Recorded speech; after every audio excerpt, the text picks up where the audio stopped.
પરિણામની વાત કરવા જોઈએ તો આજે સાયન્સ અને કોમર્સ બંનેનું પરિણામ ગુજરાત સરકારે જાહેર કર્યું.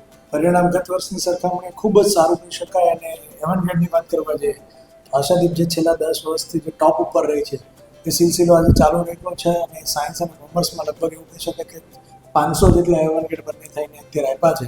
અને એમાં ટકાવારીની વાત કરવા જઈએ તો 683 આઉટ ઓફ 700 એ વિદ્યાર્થીઓને લગભગ ગુજરાત ફર્સ્ટ પણ હોઈ શકે. અને સાયન્સમાં બી 96% પ્લસ વિદ્યાર્થીઓ છે એવા ઘણા બધા.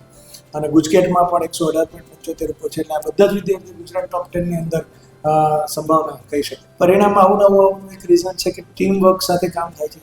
વિદ્યાર્થીઓ એટલી મહેનત કરે છે, સામે શિક્ષકો પણ એટલી મહેનત કરે છે, અને સાથે પેરેન્ટ્સનો સપોર્ટ અને મેનેજમેન્ટનો સપોર્ટ, આ ચારેય વસ્તુ ભેગી થઈ અને એના કારણે દર વર્ષે આવું રિઝલ્ટ આવે છે. વિદ્યાર્થીઓને એટલું જ કહીશ કે જેનું પરિણામ જે પણ આવ્યું હોય, તમારી લાઈફની આ પ્રથમ એક્ઝામ છે. આવી ઘણી બધી એક્ઝામો આવશે. કોઈ વિદ્યાર્થીઓને ઓછા માર્ક્સ આવ્યા તો નાસીપાસ થવાની જરૂર નથી, અને કોઈને બહુ સારું રિઝલ્ટ આવ્યું તો ઓવર ગર્વ લેવાની જરૂર નથી, કેમ કે આ બધી એક્ઝામો હજી લાઈફમાં આવતી જ રહેશે.